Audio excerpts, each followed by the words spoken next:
Truth, logic, action, power. It's the GreggHoush Show here on New Revolutionary Radio. From the Leonard School in Malden, Massachusetts, Gregg and company are here to bring a sense of ethics to your news. Whether it's politics, activism, or current events, we always seek to inform and never to deceive.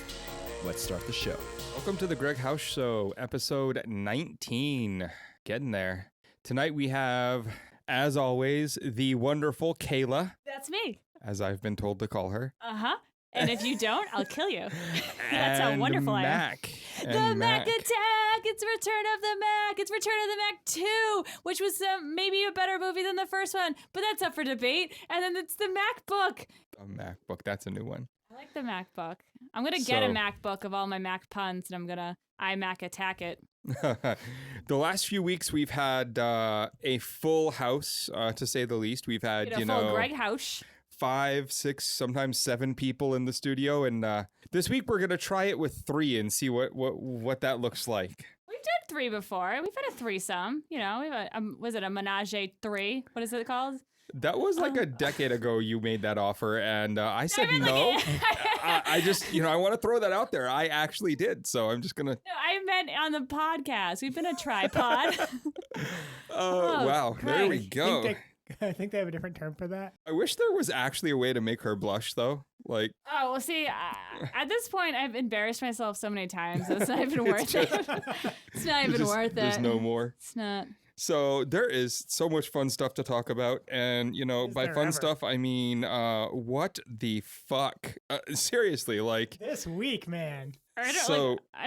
Can we talk about, my favorite person and not in actual person, but just in name, the Mooch? Oh, I think he was everyone's favorite person. And I'm sorry, R.I.P. to Mario Cantone. We loved and respect all the service you did for our. So here we are with Scaramucci getting hired. Adamucci. He's out of Mooch Town. He gets hired and given a start date. And then 15 days before the start date, he gets fired. 10 days after he stepped foot in the White House. He was quite the character.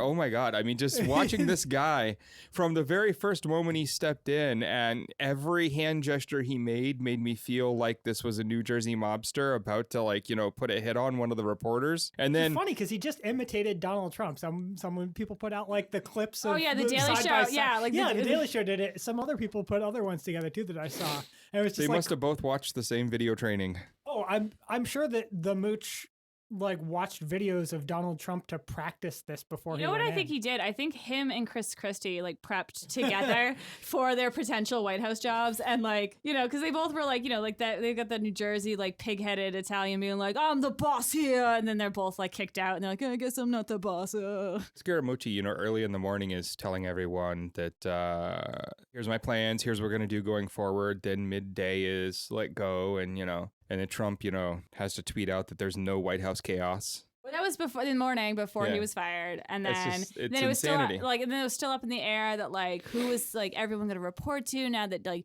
John Kelly was the new chief of staff, because all of them seemed to have bragged all Kellyanne, Ivanka, Jared, Scaramucci, they were all bragging that they reported directly to Trump, which is stupid. Yeah. And then how anything's supposed to work. Yeah, that's not he's supposed to be a little busier than all that. Yeah, that's literally why he has a chief of staff. Yeah, right. And a staff and all these senior counsel and advisors and memos, because apparently he's not supposed to have enough time to read a full thing. But yeah. So that has to be the wildest ride that we've publicly watched someone take in a long time.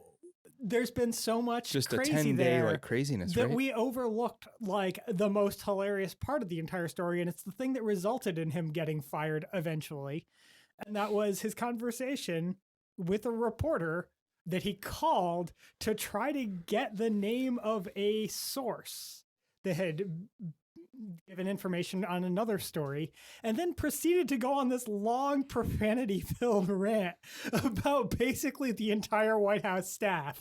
Oh yeah, he called Priebus was a rancid penis. He a called paranoid schizophrenic, a paranoiac, Yeah, which was the word he Yeah, No, but he's that's actually a real word. no he yeah, just but he's he, also like White House screamed. aides said that he would call him rancid penis Yes. behind his back. Which I mean, to be fair, Not incorrect. like he is a penis. He also like when he got fired, like my immediate thought was like, I bet we could get all the answers we want out of him if we just like like he like looks like that person. Like we would be able to find out everything we've ever wanted about inside that White House if we just tickled him.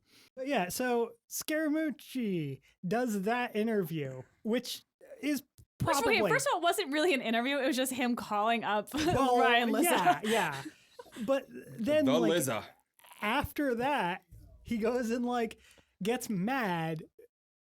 I think we talked about last show him getting mad after leaking information and then having reporters publish it. So I guess this shouldn't be a surprise. But then he gets mad because Lizza took this on the record conversation with him and wrote an article about it. And he thought that because apparently their fathers knew each other. Oh yeah, and then he that tweeted out the they next are morning. old he's- family friends, and therefore that Lizzo would keep a newsworthy conversation off the record, despite it never being established to be off the We're record. established to being why is this phone call happening? I mean, I think we kind of got the gist of that. And then a he few tweeted minutes out the in. next morning, like, my only mistake is trusting a journalist. I'll never do that again. It's like, don't worry, no one's gonna let you because now you're fired. Yeah, you're And then done. we find out, like, right after that, like, his wife had filed for divorce while she was 9 months pregnant. She's like, I can't even see you through a pregnancy. Like, claiming that she hated Trump enough that she had to leave her husband. oh yeah, she claimed that like he had changed so much since this, which I don't blame her. Like she's No, it's a absolutely great right. move. Yeah. And then text messaged her congratulations when he found out that she gave birth because he was too busy He to said be that he with was his gonna pray. pray for the baby. child, and because he was also too busy to be with his new love of his life, Donald Trump, who then gave an interview in the Wall Street Journal, like the Tuesday after he was like announced as like hired, that he loved Scaramucci and there would be no more shakeups in staff and everyone's gonna stick around. Fast forward less than a week and he's fired.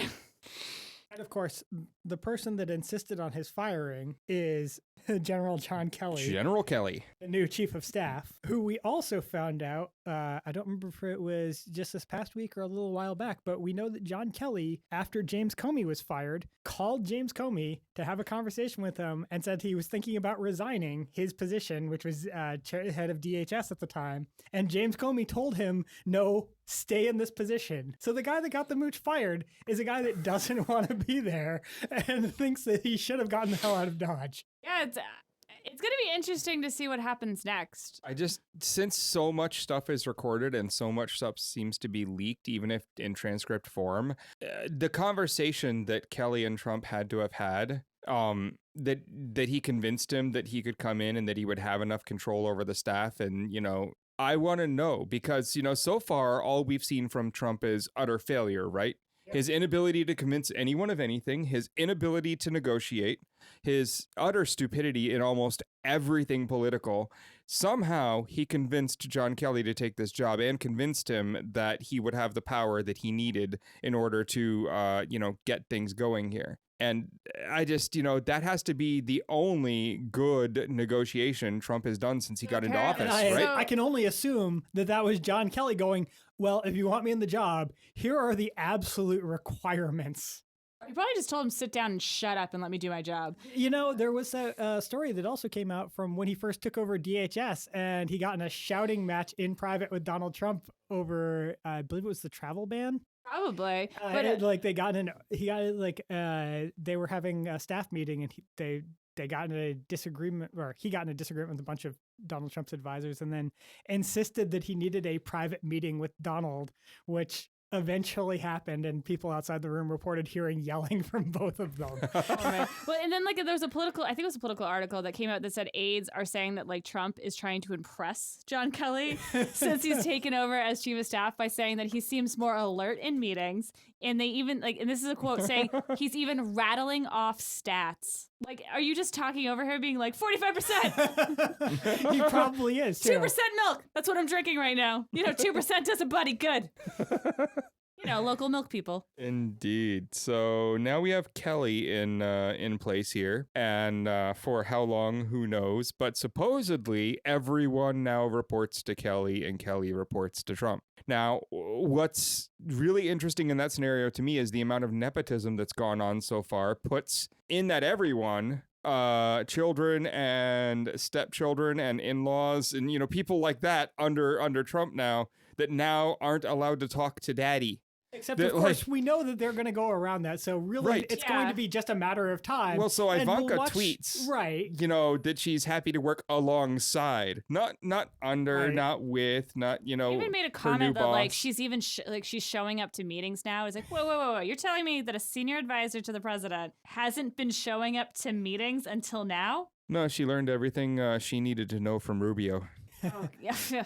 Yeah, Oh, she doesn't have the glasses yet. true. Yeah, I know. It took him a while too. Yeah. I think what's going to happen, and then we could probably move on because it's, we've already done a whole Scary Moochie bit on this. Yes. It's been that much time. I think that there's going to be a kerfuffle that between Jared and Kelly, and I think that's going to be I think, depending on what's... Bigger than the Bannon and Jared yeah, one? because Bannon can suck his own cock. You want to keep that in the office. I have heard And this. apparently regularly does. Yeah, you know what I mean? Like, that's flexibility. You don't come along that often. But that guy has a gut that just tells me that's a lie. I find it hard to believe just based on that. I mean, well, Maybe is... if he stops drinking a little, I mean, a lot. He's not a living person. So, I mean, like, when you're the undead, you can do a lot of things. So now we have a Deadpool going here in the office about who is going to go next. Yes. Who do you think it is? I called Huckabee Sanders. think Huckabee? I think while she is so on board and so willing to lie from that podium right now, everything she's told she repeats, but. I think she's also very strong-willed and strong-minded. You can see it in the way she responds to the reporters. And there's just going to be a point where she snaps and walks out and says, "I quit," to the reporters. I hope so. And just leaves. Like that's what I want to see. And so that's what I've put in the pool. Mine is HR McMaster. I think the conflicts with the Trump administration are going to come to a head there. And he's either going to get moved to another position that nominally, not officially getting kicked out, but reassigned somewhere far away, like in general in charge of Afghanistan or something.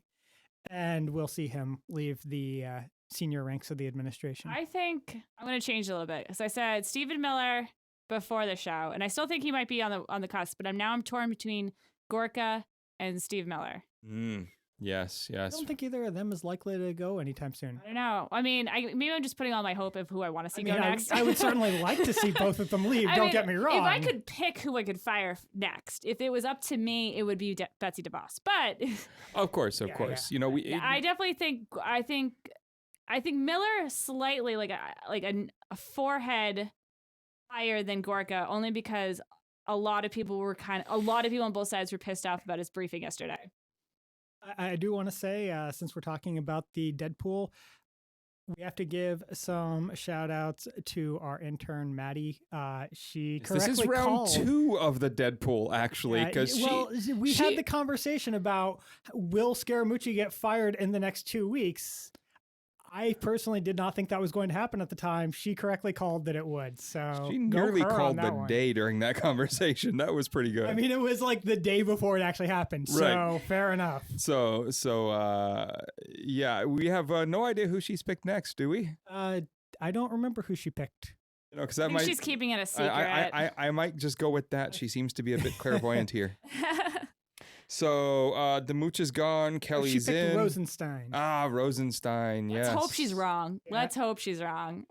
Yeah, definitely. So today we're sitting there and just, getting our standard workday done, thinking about what we might be talking about tonight. And into the room, out of nowhere, comes running Maddie and screaming something at the TV, which I can't see from where I'm sitting. And I stand up to see the bottom of the screen saying, "Breaking news, Special Counsel Mueller impanels Washington, D.C. grand jury in Russia probe." So here we are with our second grand jury related to this. The first one being Michael Flynn, of course. We don't know if this panel is a specific grand jury that was brought together from scratch, or if this was one of these sitting grand juries in DC. But we do know that it is specifically to do with the Russia probe. Yes, and according to Reuters, this is specifically involved subpoenas for witnesses involved in the conversation between Natalia Veselnitskaya and Donald Trump Jr. and anywhere from 6 to possibly hundreds of other people, apparently, since that seems to be And a apparently new there's revelation. been intercepted phone calls that the intelligence, which intelligence agency got it, that involved Russian operatives discussing how to, like, basically, challenge Hillary Clinton or, like, attack her with, and I guess one of them, I think it was a CNN report that said that with who appears to be Manafort. So, like, a phone call between Russian operatives discussing Hillary Clinton and how to attack her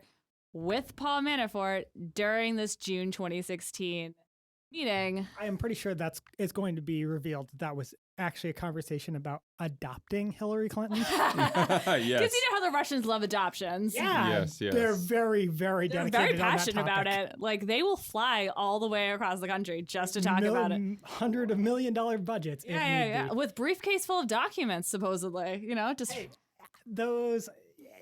I mean, it's- okay.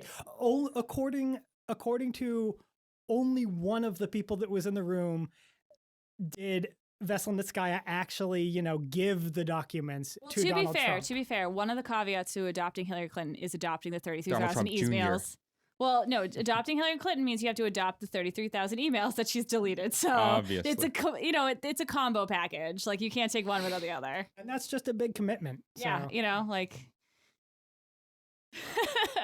I mean, I'm not gonna, like, get all excited over this grand jury just yet, because I don't think his work is done. Like, I think there's no, but I like, mean, okay, grand juries are not the end of things by any means. Yeah. They also aren't singular. There could be 5 more of these Yeah, thrown this is up for just- completely different yeah. aspects of And- this, because he's brought in, many other types of investigators and lawyers into this, So they're like including like 2 the dozen. financial, guys going through Trump's, personal stuff. And so there could be all sorts of other, indictments being sought through grand jury process. So this is just the second grand jury related to all of this. There And could be many more. Grand juries don't.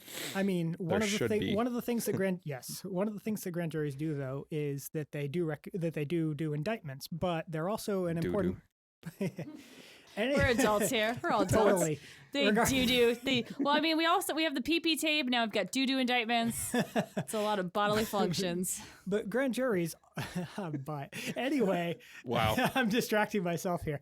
Regardless, grand juries are also part of the discovery process. They do subpoenas. They're allowed to bring in witnesses, request documents. Yeah, They're allowed to. There's a lot of factions or functions you can use a grand jury for, especially, like, I would say that this is probably more for subpoenas and more for discoveries and more for warrants than anything else than At any, least like, at this point, yeah. That being said, 99.99% of federal grand juries result in an indictment. unless you're a cop. But Those usually aren't that's the federal. point 1. That's also the point 0. Yeah. That's point But 0.01. that is, I believe that is an actual number from. Yeah, that's not just real like, data. That no, wasn't I just a know, thing I but made up. yeah. So So we here can we all are. be thankful that none of the Trump members are cops, Right. which means they'll get indicted. One of the interesting things about, grand juries is just how little usually leaks from grand juries and what they're actually you don't hear very doing. much. But, at the same time, with just how leaky all of this has been, I think, the closer to Mueller you get, the less leaky everything seems to be. Yeah, But a grand jury really exposes a much wider group of people to the process. And I don't know. I can't I wait mean, to they see can if anything vary- they leaks out can- of this. Well, they can vary in sizes. Sure. But also, I mean, I'm just more speaking to the fact that since, this group of people are no longer the 5 or 6 people surrounding him, that, leaks are much more possible here. If anyone, I would like to give hope that anyone who gets picked to be part of a grand jury panel, the jury, this jury pool, would respect the process enough to keep their mouth shut, because at the same time, if anything was going to, if they select a grand jury pool and let's say it's 6, because I don't know the exact number, but it can vary in sizes, and let's say something does leak out, all 6 of those will get charged. Yeah. So I mean, I can't see any and you also think about there are a lot of leaks in the White House right now for a very specific reason, because I'm sure a lot of people are seeing the bullshit that's going on, being like, okay, fuck this, you know what I mean? And then they're we've known for a while that a bunch of the people that are loyal to Trump are leaking, because then it gets on the news and he sees the thing they want them to see, so that they can influence him to do what they want him to do. His own allies are leaking a lot of this so that they can get their message to him, because the only way to get your message to Donald Trump is to have it on the channels that he watches. Yeah, unless you're a Fox and Friends best friend of the show and can just walk on set, there's really not a lot of options you can do to get his attention.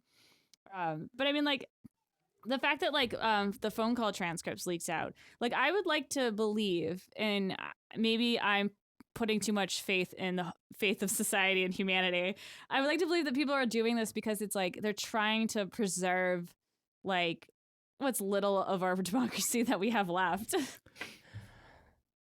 Yeah. What little there is left at that point. I mean, we do just have a wonderful 2-party system where they work together to control everything and not lose power. Yeah, but now you're talking, but you're that's the grand picture, Right, that's you, gonna. You said the word society. I mean that's the grand picture, but people right? also want to, but that was when that happens. That wasn't the long ago. I know it wasn't that long ago, but there was still this Before times?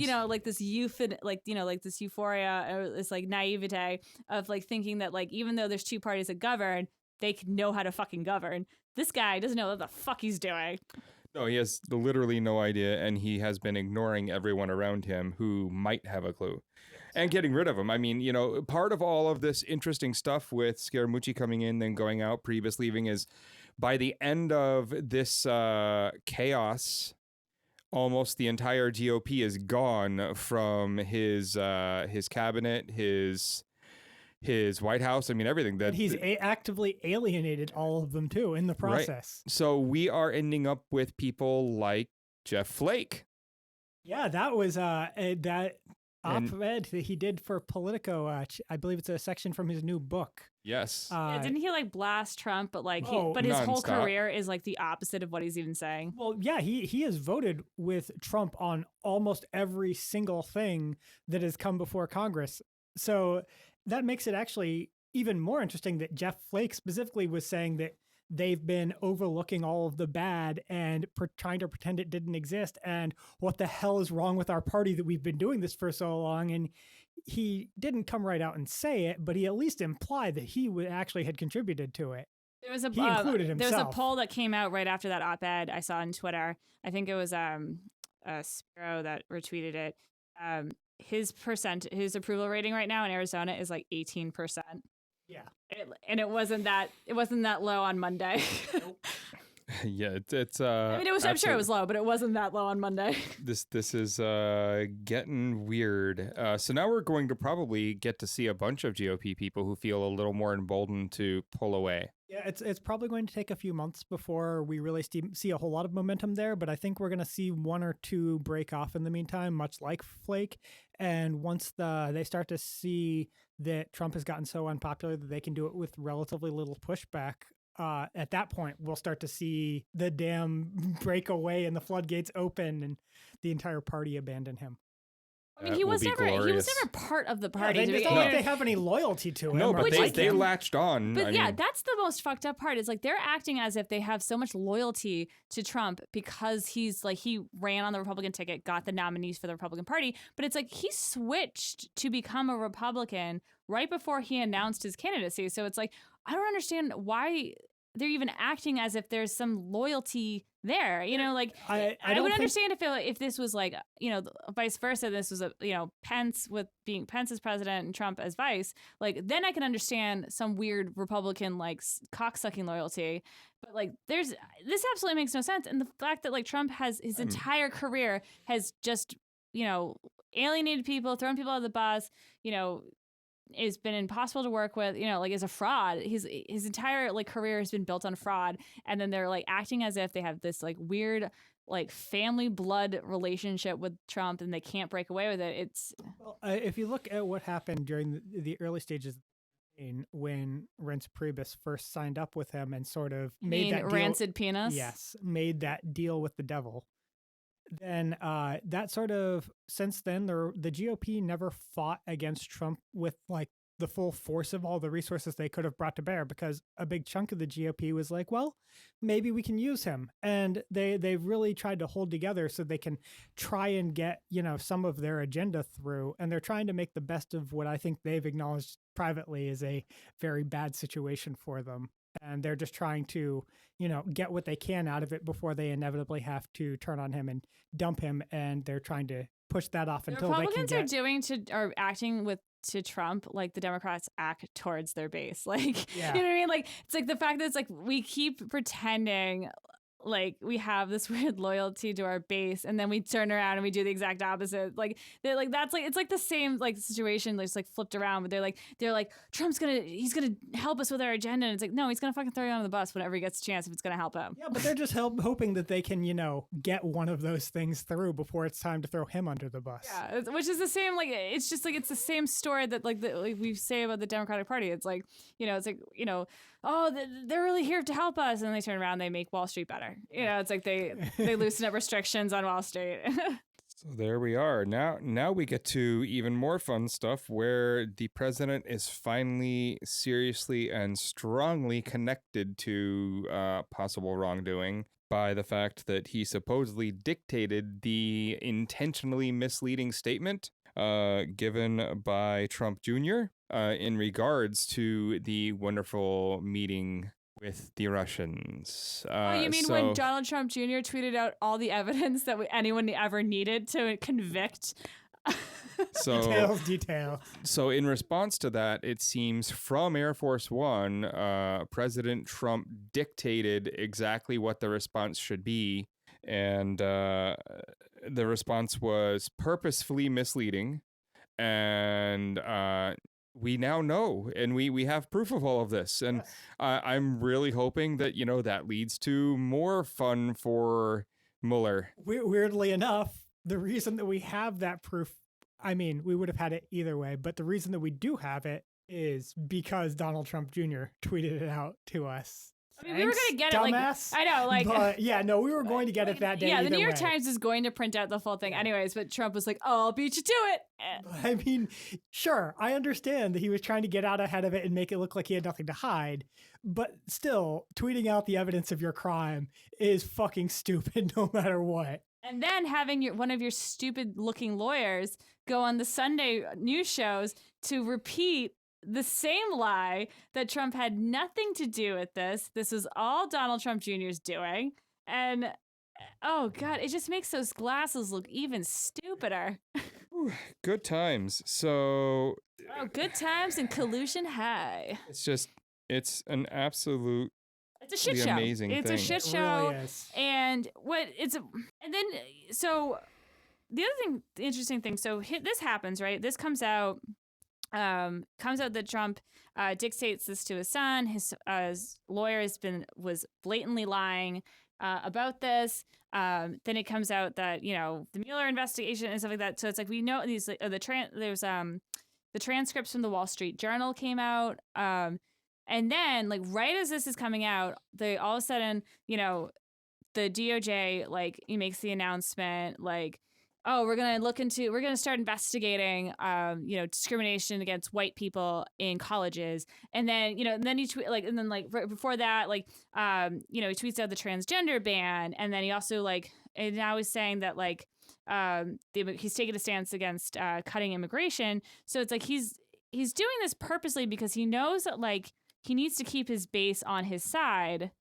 So it's like, okay, I can't do that with policy because I don't know what the fuck policy is. I know what I can do. And he ignores everyone who does. Yeah, and then I'm just gonna like, shoot my own self in the foot and mouth because I just like to hear myself talk. I know what I can do to keep people on my side. Racism. That's what they want. That's what they want to hear. They want to hear about the wall. They want to hear about how white people are getting hurt. And then I'm just going to weirdly make fun of transgender, even though everyone from every side of the aisle, including Orrin fucking Hatch, all support transgenders in the military. Like, he's only doing that. Yeah. So it's like, it's such an obvious move because he's like, okay, I need to keep my base strong. And then he's just going to double down on racism. So you mentioned the wall. And you know who else mentioned the wall? Donald Trump, in a transcript that we now have access to. No, he mentioned it on the phone. Where he called it. And then we got the transcript. transcripts. He called it unimportant. But no, first he asked the president of Mexico to stop telling the press that he wasn't going to pay for the wall and that he was against the wall because he says that makes him look bad.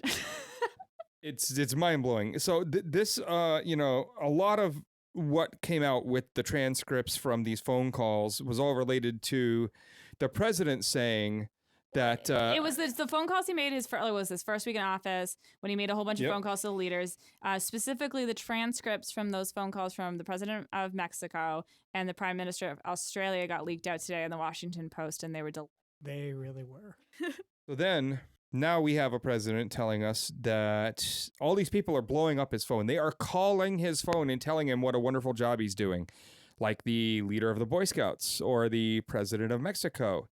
And it seems that every time our president says something in relation to somebody told me I was doing a great job, that other person has to come out and tell the world, I never said that or did any of that. I've never actually spoken to you. Yeah. Who are you? Oh, you're the president. That's right. I remember that. Yeah, no, they literally did not have these conversations. And so then the president goes to coming up with stories, which is, well, it actually happened in a conversation we had in real life some time ago. Yeah, but the thing that you said he was thanking you about or telling you were good about every time happened after that conversation or is only brought up today in relation to something that did happen. So with these, it was, people congratulating him on what he's doing with the border, supposedly. He's also said that the president of the Boy Scouts called him and said that it was the greatest speech ever given to the Boy Scouts.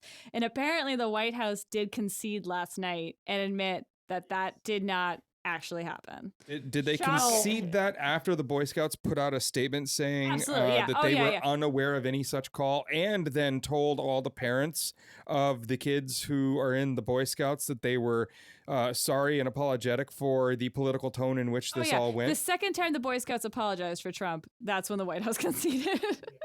I mean, my favorite, I don't know if you read the full transcripts, but my two favorite parts, especially in the phone call to the Australian Prime Minister, was when it took way too many times for the Prime Minister to explain what the deal was that was previously made by the Obama administration when it comes to the refugees.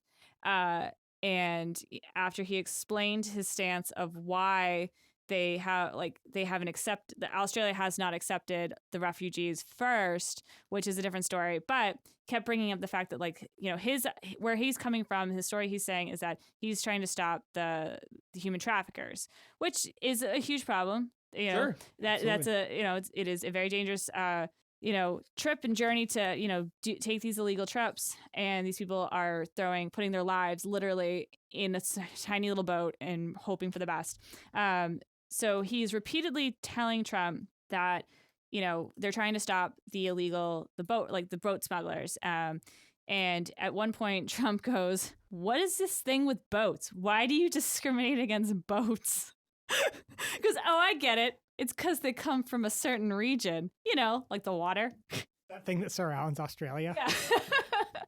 Wow. What is this thing with the boats? Why, white people and boats, that's who he's afraid of for discrimination. And then my other favorite part was he explained multiple times what the plan or the deal was. Basically said, we've got X amount of people on these refugees in these refugee camps. One is closing because of human rights violations. If you agree to vet and take up to it was like 1,200 refugees, we will accept the rest.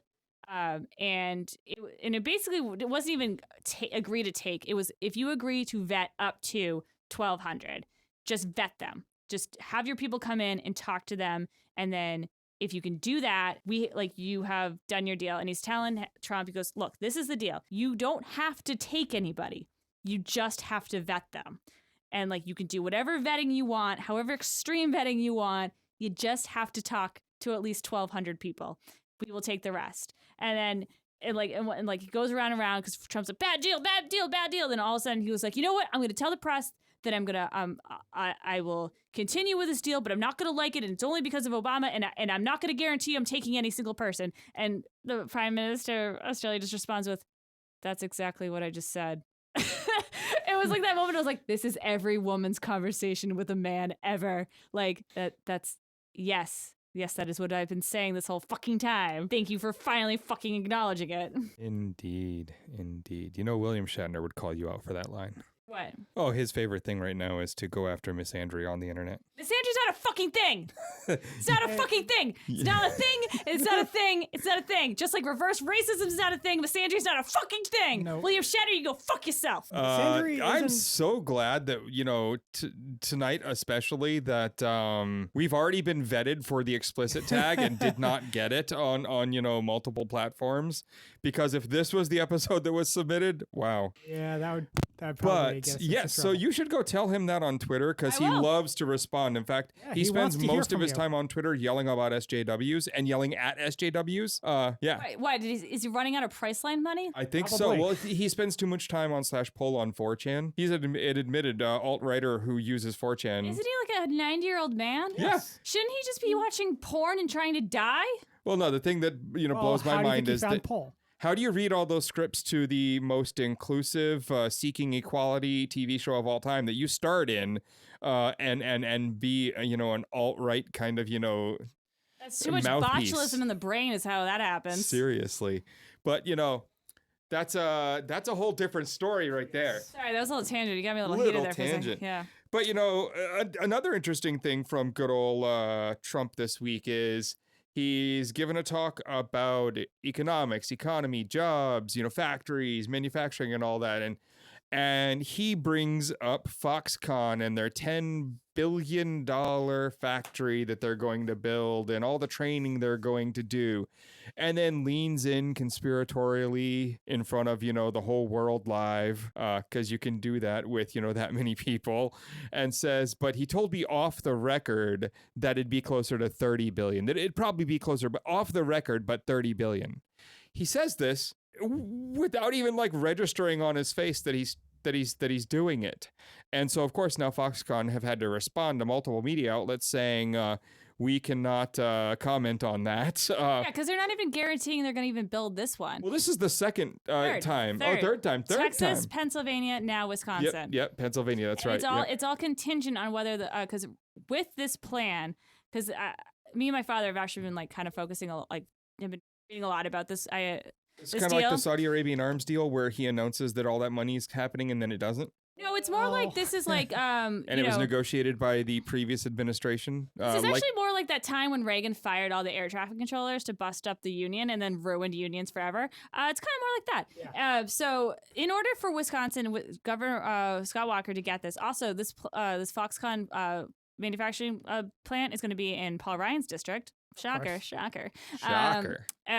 It is something like the tax breaks that they've guaranteed, Walker guaranteed Foxconn is $200 million, which would equal out to about $20,000 out of every employee's salary a year, $1 million a job. And they've only said that they will hire up to 3,000 if it gets built. And in order to build the manufacturing building, Walker also promised them that they would have all the exemptions and waivers on environmental regulations. If they don't get any of those, they're not building the plant. And getting every one of those is going to be hard. Also, because first of all, the $200 million tax break is 250? it might be up to 250, Yeah. but I know it equaled out to basically like even because they also said up to 3,000 jobs for the over 10 years, and they're saying like anywhere between 13,000 and 15,000 jobs at the end of it, right? So even if on the high end they do have like 15,000 or between 13 and 15,000 jobs, it's still each job would cost the taxpayers of all of Wisconsin $1 million, and it's going to take $20,000 out of their annual salaries, which these are only going to be $50,000 a year jobs. Will be paying Foxconn, so you're only essentially making 20,000 to 30,000 out of your 50,000 salary, and that's if it gets built. None of these Which things, it probably won't, because the last 2 times it didn't. yeah, and there's also no guarantee because all of these is something like $150 million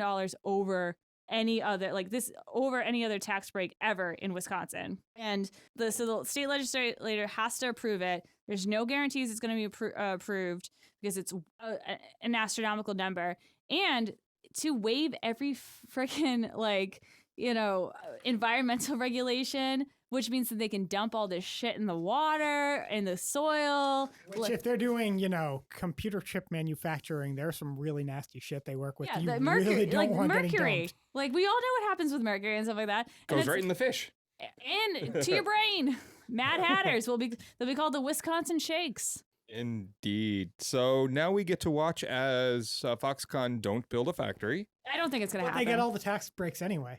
Yeah. Yes. And they keep saying like Apple, it's Apple, it's Apple. No, this is a contractor for Apple. Yeah. Like they are an outside source of like Apple. One of many.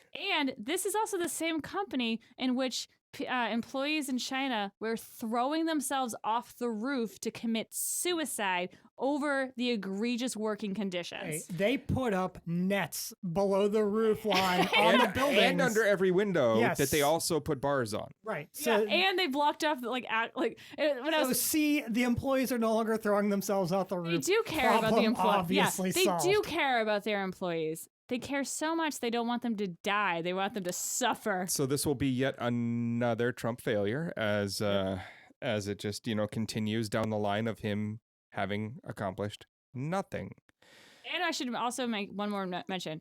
Wisconsin is a heavily anti-union state. The most anti-unionist state of all time. That's where the original right to work law passed. Right to work in hell? Yeah. Yeah, it's horrible. So now we get to the next thing which Trump is touting, which isn't going to pass and isn't going to become law. The RAISE Act, Reforming American Immigration for Strong Employment, which is to implement a points-based system for awarding lawful permanent residency. You're going to get more points if you speak English. The idea being that they want to stop the train of people who come in because my family member's already there, then my family members, and they just keep going and going and going, and instead replace them with people who come to the country who already speak English, who already have a job lined up, who have a provable skill set. None of these things are actually going to work. We've already turned these people away too. Multiple times. Yeah, the Iranian doctor that who was going to study at was the Harvard Medical School on a fellowship, and he was like one of the leading cancer researchers. And we allow many medical doctors from other countries to come to the U.S., where we don't allow them to actually practice medicine unless they then go back through certification in the United States. And so they end up doing things like working as taxi drivers because they can't practice medicine despite having been doctors sometimes for a decade. I can't tell you how many like nurses and like ER nurses and like lawyers I worked with when I worked at Whole Foods. That's a terrible great discounts, like 100%. If you steal it. Isn't the American dream the idea that you can come from nothing, be it from here or from somewhere else, and build a life for yourself? And if you're white, that's the new American dream under the Trump administration. The idea being for a long time that specifically you could pull yourself up from your bootstraps and make it, and this just flies right in the face of that, because they're saying, well, we don't want any of those people who are coming here for the American dream. We just want people coming here who already have money. Or like basically and, already there. Yeah. There's no I American seem to dream recall here for something you. about poor huddled masses, but they Yes. wanted rich and only individuals. Yeah. And then they also sent like a real life Squidward to explain this in the briefing. Oh, Where God. he proceeded to like yell over at and berate a bunch of reporters. Yeah. Bill, was it? While lying to them about what they had just said. And Good old Stephen Miller. Specifically about Racist. the poem on the Statue of Liberty, which apparently is a giant like talking point for the white nationalists. Yeah, it has been for quite a while. Yeah, aka Nazis, and apparently like Richard Spencer and like Steve Miller and no, it was what the other guy, David Duke or something like Oh, that. yes. They were all like tweeting like like all this like excitement, the fact that like Steve Miller said this live in the White House, that it like they're like he's finally acknowledging us. It's like no, he's been at the meetings a lot, guys. Like he knows exactly who you are. Yeah, we know a fair amount about Stephen Miller's history, and pretty much everyone that knows him, including the people that went to school with him in both high school and college, say that he was pretty openly racist. He then proceeded to be a staffer for Jeff Sessions, the guy who couldn't become a federal judge in the 80s because he was too racist. He's an old friend of racist Steve Bannon's. So pretty much he's part of the racist old boys club. They all know he's a member. I know, and he's also 31 and looks like he's like 87. He definitely got a bit of the balding going on. But just like, I feel like, man, if anything's like a campaign against racism, like For that, anyone like, that's ever read the comic Preacher, it's why is it that all the people championing the white race are the worst fucking examples of it? I know. Where's your fucking chin? I know, like, they're like the ugliest people. Like you are an example of why it shouldn't exist. Like you are the ugliest people on earth. So here we are with the Raise Act. Another wonderful thing. And, what's wonderful about this one, and the reason I think it's so wonderful, is it's finally gotten, before even making it to any sort of debate in Congress, people from the Republican Party have already spoken out about, not going to do this. Not even just like the more moderate Yeah, ones. it's not even like Murkowski sitting over there, Right. just saying, nope. It's like Lindsey 30 Graham of them so far. actually outright trash talk. He had this amazing thing where he was like, I don't understand how someone could own a hotel, a restaurant, and a golf club and not understand that we need immigrants to work those kinds of jobs. Yeah. So In fact, Mar-a-Lago this year alone, Mar-a-Lago has applied for something like 500 HB2 visas. but those are non-immigrant visas. No, but citing Indeed. No, but citing that they needed foreign low-skilled workers Yes. because they couldn't find Americans to do the job. Yep. Which is actually, not at all true. They totally could have, and they weren't even They looking. just don't want to pay Yeah, that them. was Florida. Yeah. There's a lot of them down there there. was no shortage of people. So there's another one he's not passing. And, we then get to even more fun where Trump is forced to sign the sanctions bill. I liked Russia coming out and being his PR reps as to, he signed this because he was forced to. Like Russia's saying that. He also did it Really? behind closed doors without cameras. The man who has a signing ceremony in front of the press for a memo. And had a tweet about how he was waiting pen in hand to sign legislation from the Senate.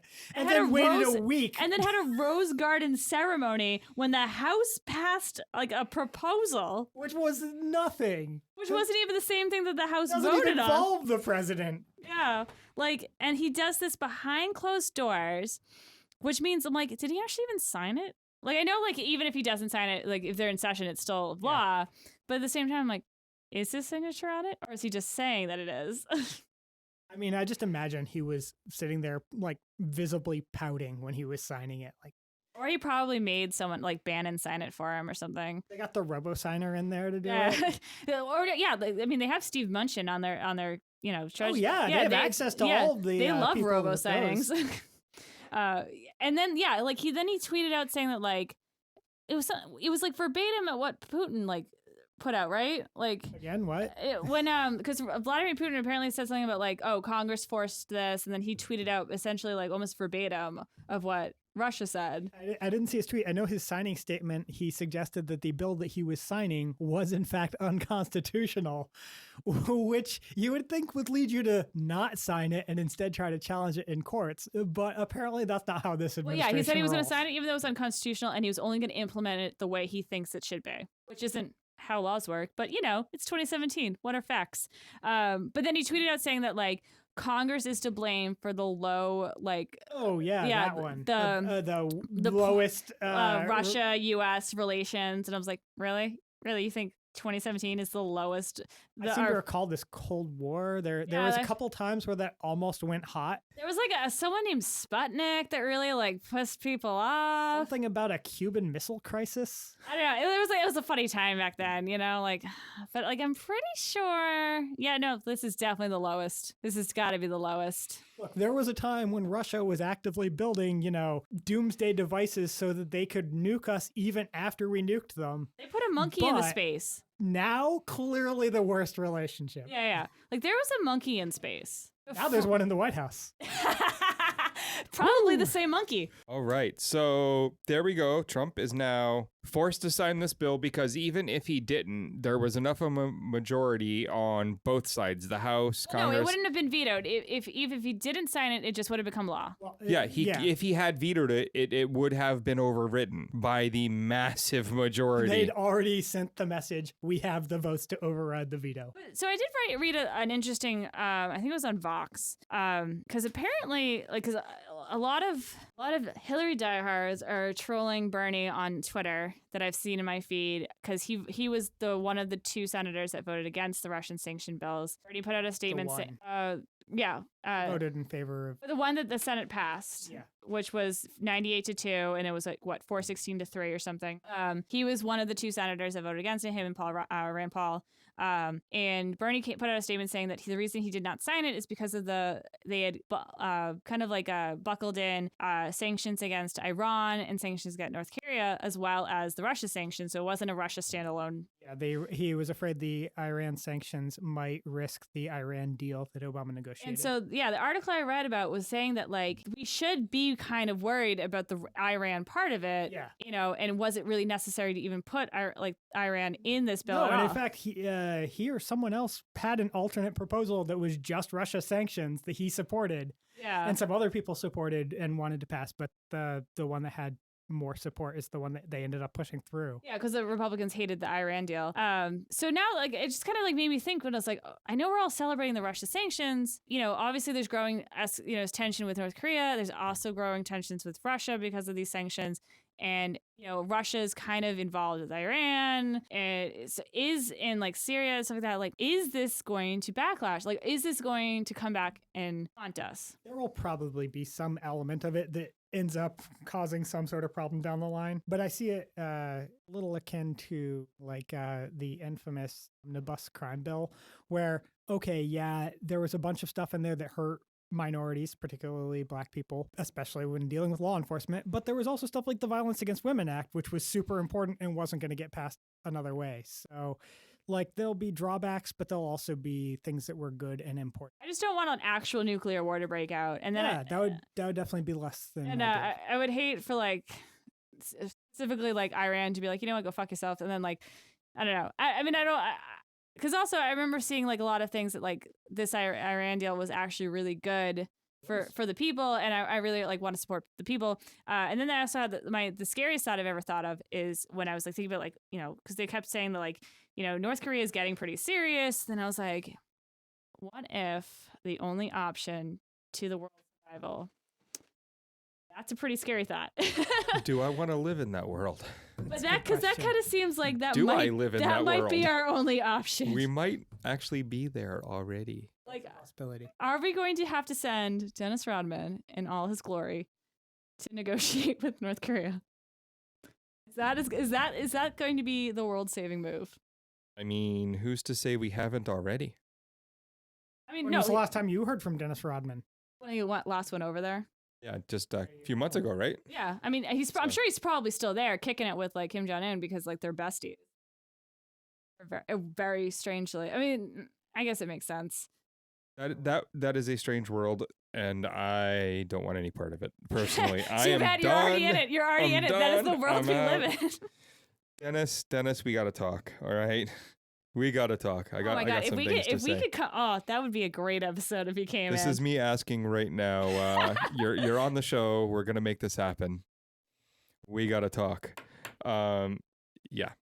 So, let's move on from Trump. Let's do a little on some other topics. Other topics. He makes it really hard to not just focus on him. Putting which, out like a dozen horrifying stories every single week. But or like ordering his different cabinet positions to start doing terrible things. This week marks some interesting. These last couple of weeks really mark some interesting times. We end up with Elon Musk putting out the Tesla Model 3, and they're up to 1,800 reservations a week for this thing. They are selling as fast as, honestly, you can sign up for them. This car is the electric car for the masses. It's really Woogie. It's really, really priced for the masses. And when you put this together with the other technology that they already have out there, the power batteries for home, the solar roofs, you can really envision a house that has a car where both of them are off the grid. And what's the starting price? I don't really follow Tesla because I don't 35,000, but realistically it's more like 50. That's way out of my price range. Well, so it's 35 if you just get the absolute base. If you want the autopilot package that is upgradable to the full autopilot in the future, that's an extra $5,000 and so on and so on. You can add all sorts of stuff, but the $35,000 car is still, a good $35,000 car. It's just missing some of the stuff that the Model S and other things have. It is an interesting interior. If you go and look at it online, there's basically a screen, a nice, big screen in the center console, and then no dials, knobs, indicators, anything. It's just kind of this nice wood panel that goes wall to wall on the inside across the dash with nothing on it. Wait, there's no steering wheel? There is, but it looks more like a fighter plane steering wheel. Oh my god, I can imagine every millionaire and well, they have the Roadster. Yeah, but or the P90D, or now the P100D or whatever. I don't know. The Wall Street, the Scary Moochies of the world, getting behind that, being it's like oh, my video game fantasies come to life. Well, that 0 to 100% on the torque instantaneously definitely would, give you that feeling. But, that's out there now. And one of the more interesting things that came out, I guess today, was that in order to get this done on time, he burned through $1.16 billion and took Tesla's on-hand cash down from over $4 billion to barely over $3 billion. Oh my God, they're really slumming it. They must be hurting for change. They are. That amount of money does not maintain a company that is operating mostly at a loss across multiple spectrums, across the solar space, across SpaceX, across building out the gigafactories. I mean, that amount of money is nothing for the companies he's building. That's nothing. Let me play the world's smallest violin for the world's saddest song. Oh, I don't think it's sad at all. I think it's amazing that he's willing to make these moves, that he's also able to convince the investors to come along for this ride.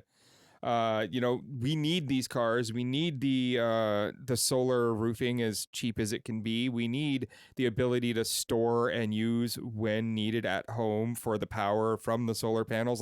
All these things that we need, he is forcing investors to go along with just through somehow the power of being Elon Musk. And I'm all for solar power, but do we actually need more cars in the world? Oh, we're not. No, we need more cars that are easier to drive and not reliant on fossil fuels. Well, yeah, absolutely. But what do we do with the cars? Because we retire them. They're replacing cars. Because the other thing too, you gotta factor in. It's now with Uber and Lyft and ride sharing and stuff like that. There's over something over 200,000 cars on the road that wouldn't necessarily be there if those exist. Right, and now we're also getting things like the tunnels from Elon's boring company. that, you know, might in the end take out some even more of the cars because it's going to have some passenger system built into it. I just would like to see more like public transportation and more efficient public transportation. I think that's something I definitely think that's efficient public transportation is key. Yeah, like, and if there's a way to do solar public transportation or electric public transportation, I think that would be. The MBTA here in Boston is slowly rolling out electric buses. Slowly, you can find them. They're the ones that look like they're smiling at you. Cells, yeah, and like I think other cities They're too. not Like a lot flawless. of other cities need more public transportation. I think absolutely. I definitely think that is an avenue instead of like cars. Because electric cars are great, but I definitely think we need to start focusing on like. It's just a stepping stone, but it's an important one to make this happen, to get people okay with it, and to get one of the things you get out of this is creating this industry and creating something that people want to pour money into in terms of investments. Is you get lower prices for the consumer and you get lower costs for the companies implementing this technology. And when you do that, you get to the point where we are now, where solar is becoming cheaper than a lot of the old fossil fuel methods of getting us our electricity, of getting us our energy needs. Because wasn't like the first Tesla like over $100,000? Right, and you only get that with stuff like this. So we need these to drive the scales of economy into that space. Without all of this fancy Tesla motor stuff, we don't get the Tesla battery packs to go along with the solar. And you need it all together. It was the Shell CEO came out and like made a public statement saying his next car is going to be an electric car. Yeah. Shell spent a while. They were one of the relatively early oil companies to talk a lot about green energy. Although because I think they have huge investments in like solar and like they actually wind. Started talking about it before they got a lot of their investments. They invested early 90s. They made some videos that people unearthed again only a few months ago. That hasn't stopped them from also funding climate change denial. Right. But they haven't done it to the same extent. Because they're trying to make money on both ends. So like like let's keep oil until it dries up, and then once it dries up, and then we'll go switch. We're ready to switch when it comes along, but we're just gonna dry it the fuck up first. Yeah. So anyone who wants to give me a Model 3, I'm here. I'm here. That's the only reason why you wanted to talk about this. Trying to hawk some shit. Yeah, like anyone's gonna. Yeah, no, that's not happening. But so that was interesting Tesla news this week. The Model 3 is out. It is consumer priced, I guess. I mean, it is an average price right now. I mean, like I know, like it's definitely like a luxury-ish. Yeah, like I just bought I bought last year the new 2016 Civic. I traded my car, and I bought the basic one, and that was priced starting at like 20, and like the next up on the Civic was at 30. So it's like if you bought like an Accord or something, you would have been spending at least like 25 minimum, and probably more like 30. And like the next up wasn't even like a next up. Like all you got was more fancy gadgets. Like that was it. Like so on to contention, infighting, drama, intrigue. You're gonna have to be a little bit more specific here. Yes. What and who are we talking about? What CW show is this? Bitcoin Cash. Oh, that's a boring show. I didn't watch it. Dumbest name. Bitcoin Cash is the result of a split in Bitcoin, and for everyone out there who really doesn't understand the blockchain, which is everybody, including half the people programming on the blockchain. It's 1/3 of this room right now. A split in the blockchain really just means anything that Bitcoin's blockchain said you had beforehand, now there are two versions of that same thing. So it's split. It kind of, you can imagine it like a Y, like there was one line and then it forked off.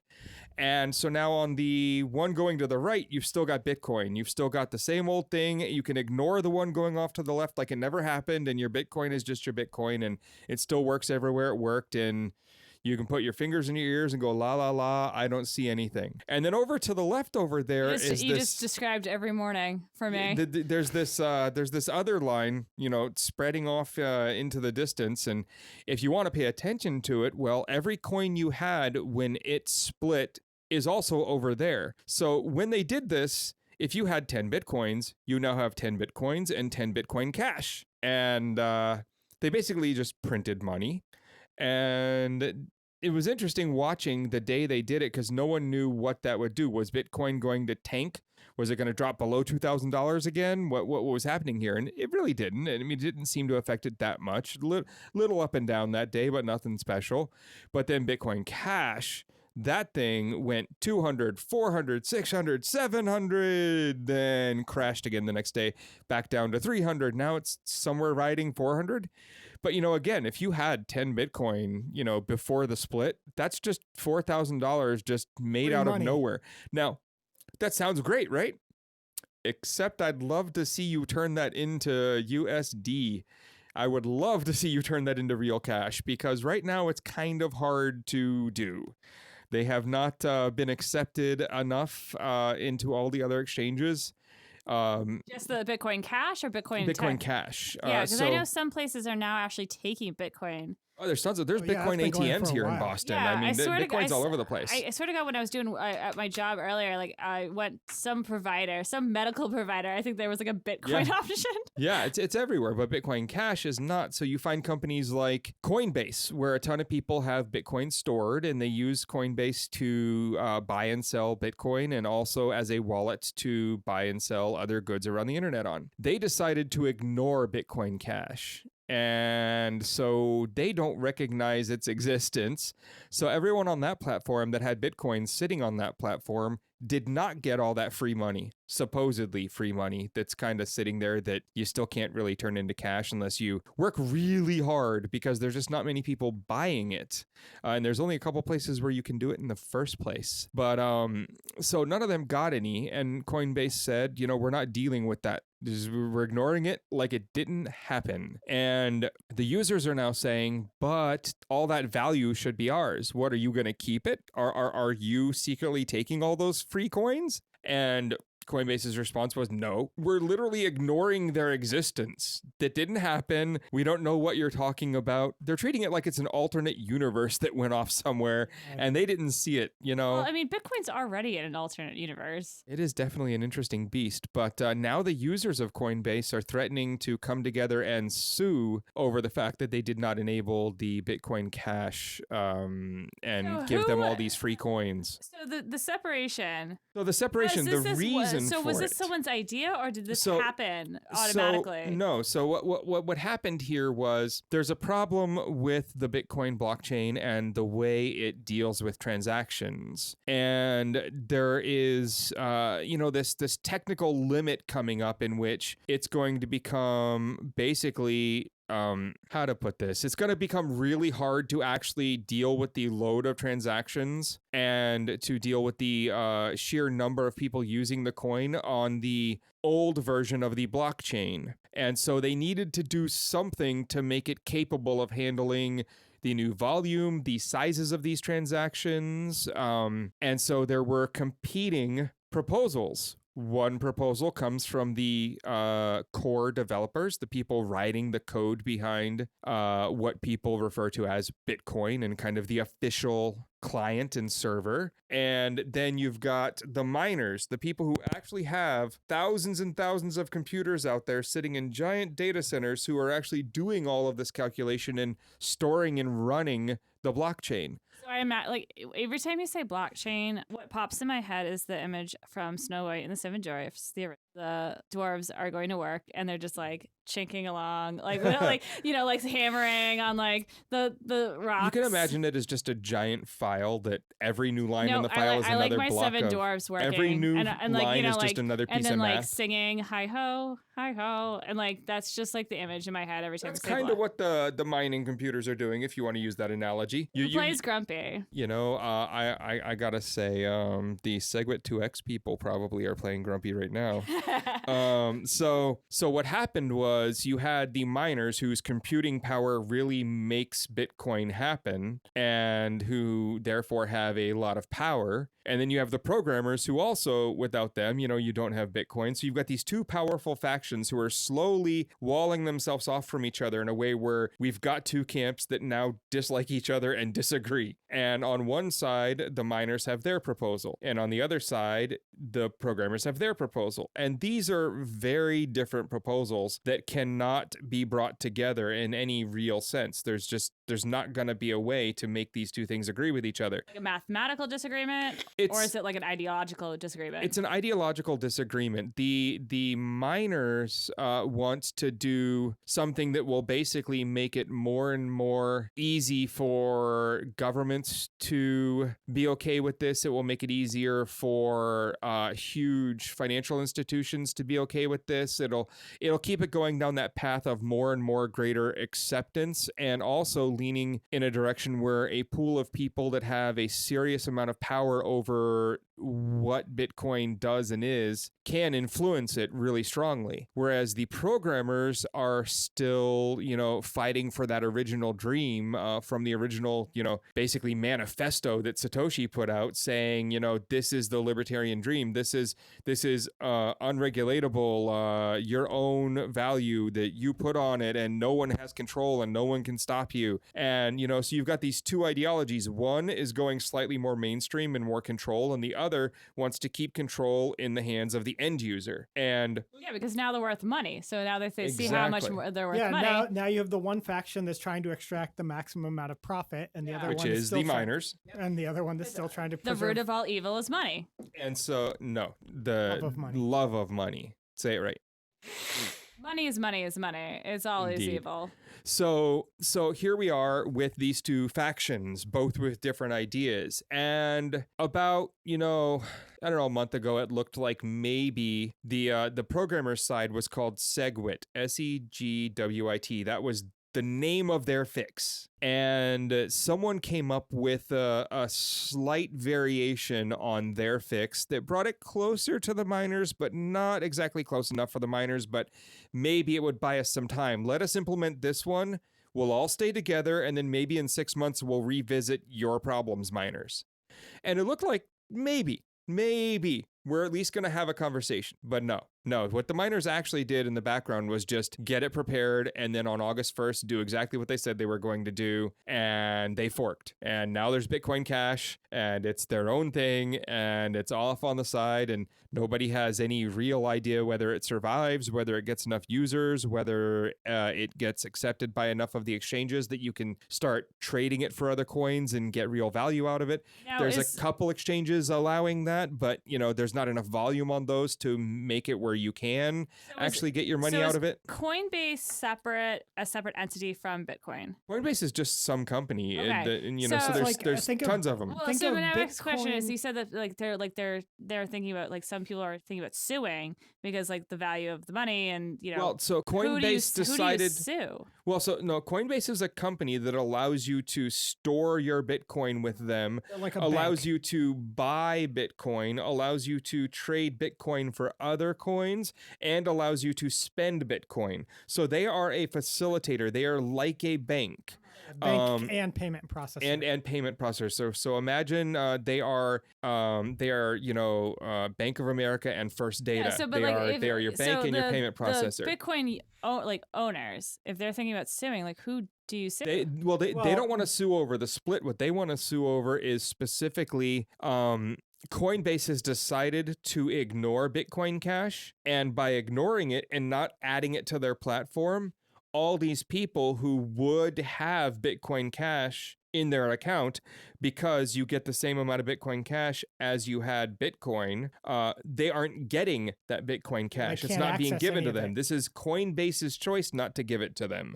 Okay. So Coinbase aren't taking it for themselves either. They're just leaving it out there in the universe to, to exist somewhere else. Okay. For no, comparison, I'm just saying, it would be an interesting lawsuit if it pressed forward, because it's here you are. It's everything's kind of theoretical to a lot of people, to a lot of people. I'd love you to get a Judge that understands any of this. That's what I'm saying. I'd love to see you get a judge or a prosecutor or anyone that gets it. How would you argue this? Because it's okay, I've got money, right? But I don't really have it. It's not touchable. You can't touch it. You can't really see it. It's a thing. It's in the cloud. What's the cloud? Everything in the cloud. I think there's a pretty easy way to understand and explain it, though, because you can draw a pretty ready analogy to other currencies and banks. Imagine, for example, that I live in some country that denominates, that uses the U.S. currency as its official currency. So all of my bank accounts there are in U.S. dollars, and I have an account with a bank there. Now, say that country's central bank says they've decided they're going to, copy the U.S. currency, but they're going to do their own implementation of it. So they're still going to have dollars, and they're going to give out $1 for each dollar currently on balance books, and they're going to give it to everyone that already has US dollars. So everyone's getting the same amount of their currency that they have US dollars. Now, one of these banks goes, we're just not going to take that money. We don't want anything to do with that. We're going to keep using US dollars. And the customers of that bank are like, but all of our accounts should be getting this other money. Yeah, it's an interesting thing that's happening. It really is. So at this point, it's a wait and see on Bitcoin Cash. I personally think Bitcoin Cash crashes. I suspect the value keeps going down. I mean, they lost 30% in the last 24 hours. What's causing it to lose value? the fact that you can't use it anywhere. No one. Okay. There's everyone's only a couple assuming- But I places. mean, at the same time, Bitcoin's still not a backed currency either. Yeah, So well, the thing Well, is, no, you it's could- not a currency. It's a commodity. Right.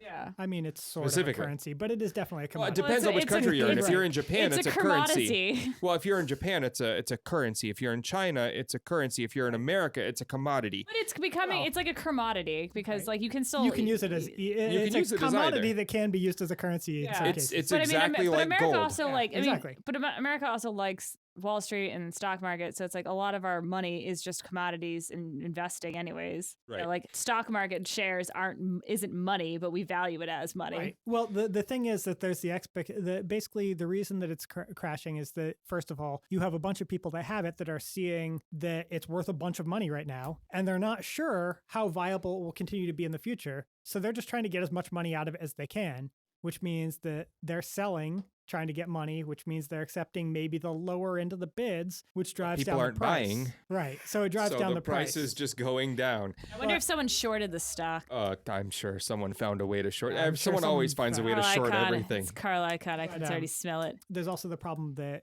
with all of the exchanges that aren't using it, there's the perception that, how long is this really going to last? So everyone just kind of isn't sure that it's worth spending any money on or doing anything with, and that hurts the value as well. So there we go. I mean, the basic understanding there is there are now two versions of Bitcoin, one called Bitcoin, one called Bitcoin Cash. If you had Bitcoin before August 1st, you have that same amount of Bitcoin Cash if your exchange happens to have played nice, which Coinbase did not. No, just go if you went into your Bitcoin wallet, do you just see a whole bunch of gold coins in Mario Kart? No. Because that's what I'm picturing right now. There is actually a way that you can print a Bitcoin out. There's actually an encoding. Those tokens. Yeah. And they do look kind of like the gold coins from Mario. Yes, but But no, they're that literally, maybe, you just see a number that's out to what, 7 or 8 or something No, decimal I just want to points. see gold tokens, and I want to hear the music Well, I mean, ding ding ding ding ding. okay, well, that could be a business idea. You just mint coins and then you'd put a little microchip with a speaker and they'd just be your Bitcoin wallet. That's like John Wick.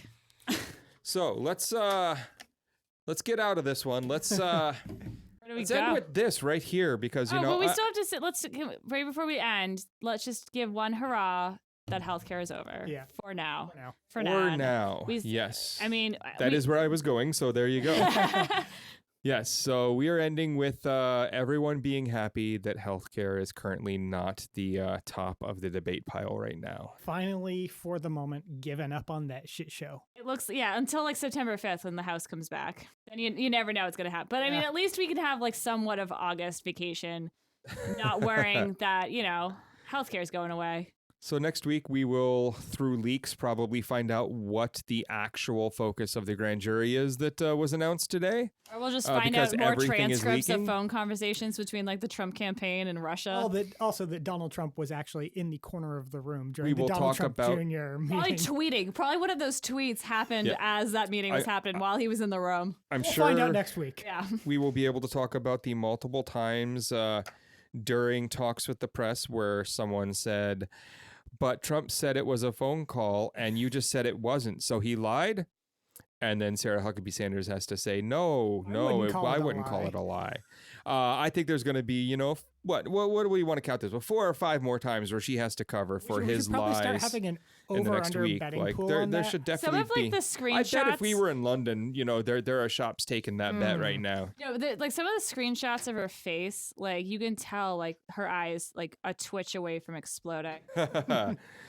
All right, everyone. That is episode 19. Thanks for being with us, and stay tuned for all of our wonderful little announcements at the end here about our social media and helping us out on Patreon and everything else. All right. Following me on Twitter Indeed. All right. Bye, everyone. The GreggHoush Show was created by GreggHoush, executive produced by co-host Derek Gowres, and co-hosted by Kayla Avery. Other contributors include producer and writer Anna Jeffrey, co-host producer David McGuffin, and writer-engineer Robert Tortora. Theme music for this show was produced and recorded by Geneva de Colbert. Our interns include co-host Casey McLaughlin, writer-engineer Alec Greeny, writer Maddie Locicero, and associate producer, writer, and announcer William Kennedy. You're listening to New Revolutionary Radio, your call to action. Thank you for listening. Follow us on Facebook and Twitter at GreggHoush Show and on Instagram at GreggHoush. If you like what you've heard and want to be a part of it, check out patreon.com/GreggHoush Show. In exchange for funding our programming, you gain access to exclusive content such as uncut editions of our podcast. We have new episodes every Thursday night. We hope you listen in.